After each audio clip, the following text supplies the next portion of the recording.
I mean, when I first saw it, I, like a lot of British viewers of late 1970s Polish films, I sort of read it entirely as a political allegory, which it isn't really, is it? I mean, it's about politics, but it's not. It's not. Yes, about but it's national not politics. exclusively national politics in Poland under communism. Unfortunately, I'm very, very upset about it. This film didn't date it as much as I wanted it to date. But some things are more universal than I ever expected. I mean, presumably, did you have any great difficulties actually getting the project approved in the first place, given the subject? Not at all, no, because I have a scientific background and I made a couple of films before that were showing my links to science. So the censors at the Ministry of Culture took this as a very innocent story about university inside fights. They thought it is a film that will not interest large audience, so it is not dangerous. But when the film was ready, problems started, and they were quite big. In fact, there were many cuts applied, none of them very dramatic.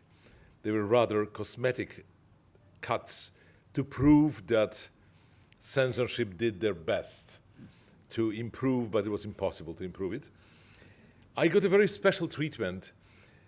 It's very difficult to explain it now, how this system worked, because it was not coherent and it was not monolith.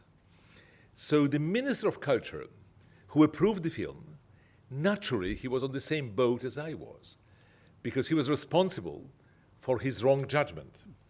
So he was telling, no, this is an innocent film of no major importance. His opponent in Central Committee of Communist Party was saying, no, this film is subversive and offensive. In fact, he organized, the secretary responsible for propaganda, he organized a special screening for the rectors of various universities, hoping they will condemn the film. And to my great luck, they didn't, because they said, this is about provincial universities who are bad, our universities are good, and such things do not happen. So it was just a good coincidence. But when the film came out, the posters were torn down the same day of the opening. You cannot imagine better publicity, because people were intrigued. Film is playing starting today, and the posters disappear and somebody's tearing them down. So I had very big audience. It was my biggest commercial success in Poland. I have almost the same numbers, I'm ashamed to admit it, as Francis Ford Coppola with his Godfather. But to my great surprise and great joy, of course, many people identified with this situation, even it was a very specific situation in the students' camp. But I think the general discomfort of life with this permanent petty corruption. It was petty. It was not great corruption. It was not millions. It was not human lives. In the 40s, people were vanishing. People were surreptitiously executed. But this didn't evoke the same kind of feeling like in the mid-70s, when we all felt we are fed up with this filth on every level, on everyday life. And I think that was the reason why this film has had at that time such a large echo. It was not permitted to travel, so it took a year and a half before it was first time allowed to participate in a festival and not in a major festival. It was not allowed for major festivals because it was misrepresenting my country according to the party leaders. And after all these little cuts I had to do, it was distributed, but very often cinemas were instructed that they must not show this film too much, so they were recording that this is a Soviet film, but and public was going to see this film, but on the papers it was some Soviet film, and they were touching authors' rights, but I don't regret. I also heard, I have no idea if this is true or not, but the censorship also worked on the reviews of the film, removing any attempt to yes. It was a very clear-cut instruction. No positive review be published. So there were a couple of very negative reviews, fortunately not very credible ones. I have the same experience now, but for other reasons. And there were mostly silence, and silence was also conspicuous. But just to mention, because probably it's all very exotic, even for me now, 40 years after, one of the cuts or changes that was applied was when my older protagonist, Jakub, says that what is most important is the choice of people. I was using the word kadr, and this is the quote of Lenin. They said this must not happen, and I had to revoice it with an identical phrase, but different wording, and then it was all right. And many small cuts were done, mostly to have an alibi. People wanted to say, we did our best. Bigger problem was that one of the actresses in the film, the actress who is reading poetry, she became, after the film was shot, she became an activist of the movement supporting workers in their strikes against the government. And then I was told, no, she must not appear in this film. So I asked, what do you propose? That I reshoot scenes? It will be funny, and it will be immediately publicized on the, at least on the Radio Free Europe, and it will be absolutely ridiculous. Then the Minister of Culture who said, yes, you're right, but could you trim her presence? So I said, of course, because that's the easiest thing to promise. I didn't say how much. And then he said, so could you promise there will be no portrait of her? As there was no portrait anyway, I said, yes, I promise. There will be no close-up. And he said, oh, good, yes, that's a good achievement. But then he said, so what will be on the screen? I said, well, medium shots. He said, what is medium shot? And he says, make a design. So in his office, sitting in front of him, I made a design trying to make it as large as possible. But he looked at it and got furious, saying, you try to cheat me. It is a portrait. No, I said, it is with hands. It is medium shot. He said, no, look, Mona Lisa. She has hands, it is a portrait. So, this was the level on which we were operating at that time. Now, one thing I found when I watched the film the first time, my sympathies were entirely with, and unequivocally with Yaroslav, the idealist. And second time round, rather to my surprise, I have to say, although I'm much more familiar with the work of Zbigniew Zapasiewicz by now, I found myself sympathizing to a very surprising extent with Jakub. Is that, I mean, when you conceived the characters, was that, so did you intend that kind of ambiguous reaction? Well, I have to confess, as Flaubert did, that Madame Bovary, c'est moi. Both of them is me, not only one of them. And I have my deep suspicions when I see a young idealist who is somehow tricky. He tries to trick the situation, and sometimes it's impossible. We are confronted with a wall, and we have only one choice, not two choices. While the older man, with his bitterness, I think he's expressing some sort of nostalgia for innocence that he lost. And later on, just a few years ago, for my 70th anniversary, now I am 75, but 5 years ago I shot a small film called Revisited, and I did something that I'm very proud of, in fact. I took the same actors after 35, 40 years, and interviewed them as characters. I wrote their answers, and somebody is interviewing them in front of camera to say what happened later. Because sometimes people, on such meetings like here, people ask me a question, what happened to your character? What do you think? How did he behave later? So I said, all right, I will try to conceive the rest of the story.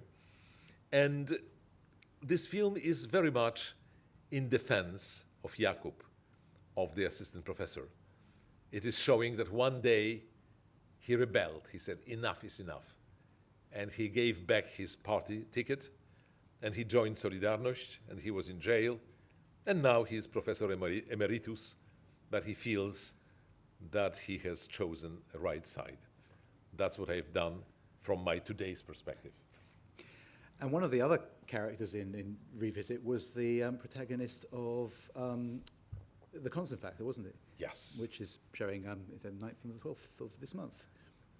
Well, my latest film, which is also showing here, well, the Foreign Body, is again about the same trap.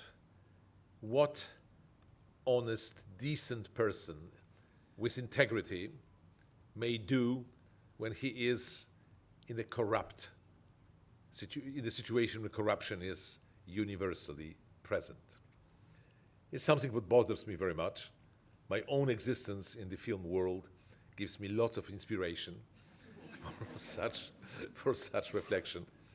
How could you operate and be effective, I don't say successful, but be effective, achieve something, and what to do with these inevitable compromises we have to accept, because many things are beyond our reach and there is nothing I can do to improve and to do something about the injustice, about lots of wrong things that are happening around.